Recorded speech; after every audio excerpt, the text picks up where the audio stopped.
ইমরান সুমাইয়া একটা কথা মনে রাখো, মুক্তা আর ইব্রাহিম যেখানে আছে তোমরা কোনো বাত মিলতো না কইয়া দিলা। আরে তোদের মতো সেলিব্রিটি আমরা দিনে একটা জন্ম দিতে পারি। এবং সুমাইয়া তুই তো আগে গার্মেন্টসে কাজ করতি, ইমরান তুই আগে ওয়ার্কশপে কাজ করতি, টুকা ইমরান তুই ওয়ার্কশপে কাজ করতি। আমার ভাই ইমন তালুকদার সে আমাদের সাথে কাজ করে এবং সে আমার সম্পর্কে বড় ভাই। সে ঢাকাতে গেছিল একটা আইফোন কেনার জন্য এবং তাদের বাসায় উঠছে তাদের সাথে দেখা করার জন্য। এই যে টুকাই এবং টুকাই ইমরান এবং সুমাইয়া যে গার্মেন্টসে চাকরি করতো, এই মেয়েটা ফেসবুকে টাকা দিয়ে একটা বাড়ি বানাইছে, এই বাড়ির গেটের সামনে লিখে রাখছে এই বাড়িতে বিনা অনুমতিতে প্রবেশ নিষেধ। এবং ইএমটিভি ইব্রাহিম মুক্তা পরিবহন। ইব্রাহিম তোমার কি লাগে? কি লাগে বলতে আমরা তো একসাথে ভিডিও করতাম, এটাই, এখন আর বেশি করি না। ও যে আমাকে নিয়ে একটা ভিডিও বানাইলো যে তুমি ঢাকায় আসছো, তোমাকে বাসায় ঢুকতে দেয়নি, তুমি ঢাকায় কবে আসলা আর তোমাকে ঢুকতে দেয়নি, এগুলা কি ধরনের কথাবার্তা? তুমি ঢাকা আসলে তুমি আমার বাসায়, তুমি আমার পরিচিত লোক না।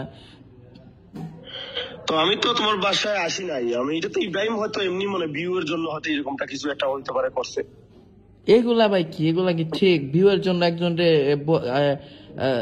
মানে টুকাই এগুলা কথা বইলা, এগুলা ঠিক মানুষদেরকে ছোট করে ভিউয়ের জন্য।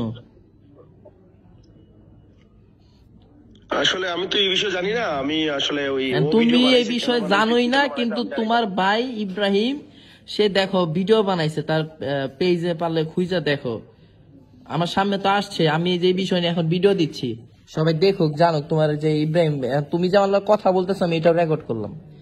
তোমরা আমি এগুলা ঠিক কি শুরু করছো যে বাসায় কি শুরু করছো যে তোমরা সবাই মিলে বাসায় ঢুকতে দেয় না, খাইতে দেয় না, মানে এগুলা অনলাইনে এসে বলতে হয় না। না, জিনিসটা হচ্ছে শোনো, আমি একটা কথা বলি, এর আগে কিন্তু আমি একবার তোমার ওই যে ওইদিকে গেছিলাম, তো তোমার তো মেবি কল দিছিলাম, আমি তোমার পাই নাই। আরো মাসখানেক আগে তোমার আমি কল দিছিলাম, তো তোমার নাম্বার একটা সুইচ অফ ছিল, এটা মেবি ও তো আগের একটা নাম্বার হইতে পারে। তো এই বিষয়ে আমি ইব্রাহিমকে দুঃখ প্রকাশ করছিলাম যে আমি নাম্বার বন্ধ ছিল, এখানে আসছিলা তুমি তোমার প্রয়োজন, আমি নাম্বার, এটাও কি মানে? আরে ভাই তোমরা কি শুরু করছো? আচ্ছা যাক, ভালো করছো ভাই।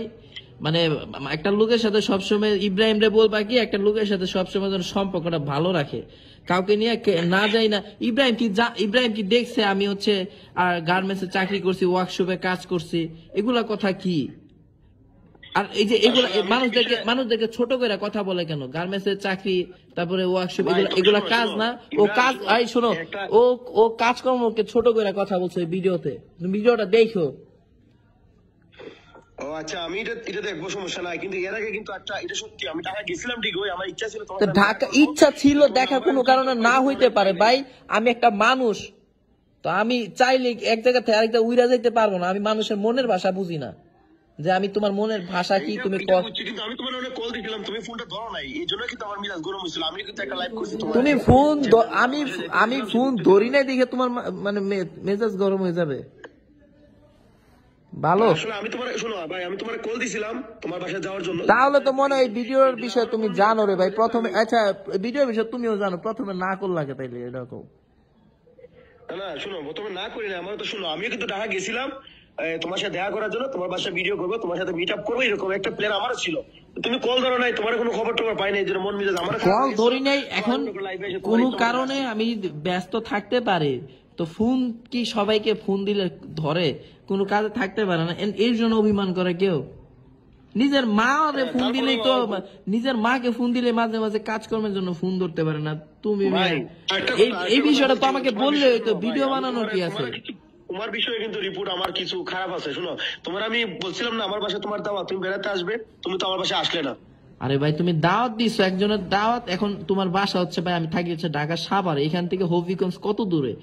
আমার তো এবার হচ্ছে নির্বাচনের সময়, আমিও তো নির্বাচন করেছি, সুমন ভাই নির্বাচনের সময় বলছো যাওয়ার জন্য, এখন আমি আমার এলাকার নির্বাচন রেখে কিভাবে যাই? তুমি এটা আসতে পারছো না, ঠিক আছে। আচ্ছা তুমি ভাই তোমার ভাইকে একটু বইলো, এগুলা ভাই ঠিক না, এতটুকু বললাম। আমি কি ভাই তোমাকে ফাইনাল, আমি কি তোমাকে বলছিলাম যে আমি ফাইনাল তারিখ দিছিলাম, কোন ডেট দিছিলাম? তুমি বাজার করো, তুমি বলছিলা যে তুমি রওনা দিবা, এরকম একটা কথা বলছিলা যে তুমি আসবা, এরকম বলছিলা, কিন্তু পরে আর আসলে আর কি। যাই হোক রিয়েলি আসলে তোমার প্রতি আমরা অনেক রাগ, আমার রাগটা দেখি কিন্তু ইব্রাহিমের রাগ তাহলে হচ্ছে। এক কাজ করো, আমার বাসায় আমার একটু সেইটা থুয়ে যাও। তোমার যেহেতু এত রাগ ঠিক আছে। অভিমান, আসো বাসায় আসো, আইসা আমার একটু সেইটা থুয়া পরে ওটা ভিডিও করে ইব্রাহিম সারার লেগে নাকি আচ্ছা ঠিক আছে, আমি ইব্রাহিমের সাথে এই বিষয়ে তুমি কথা বলে ফোন কাটো। এই ভিডিওটা এই পর্যন্ত দেখার জন্য, অবশ্যই ধৈর্য ধরে দেখার জন্য আপনাদেরকে ধন্যবাদ। দেখেন ভিউ পাওয়ার জন্য মানুষ কত কিছু করতে পারে। এই ইএমটিভি ছেলেটা কখনো আমার বাসায় আসে না, তার ভাইও আমার কখনো বাসায় আসে না, কিন্তু তারা ভিডিও ঠিকই বানায় ফেলছে শুধুমাত্র একটু ভিউ পাওয়ার জন্য। তো ভালো থাকবেন, সুস্থ থাকবেন, টাটা।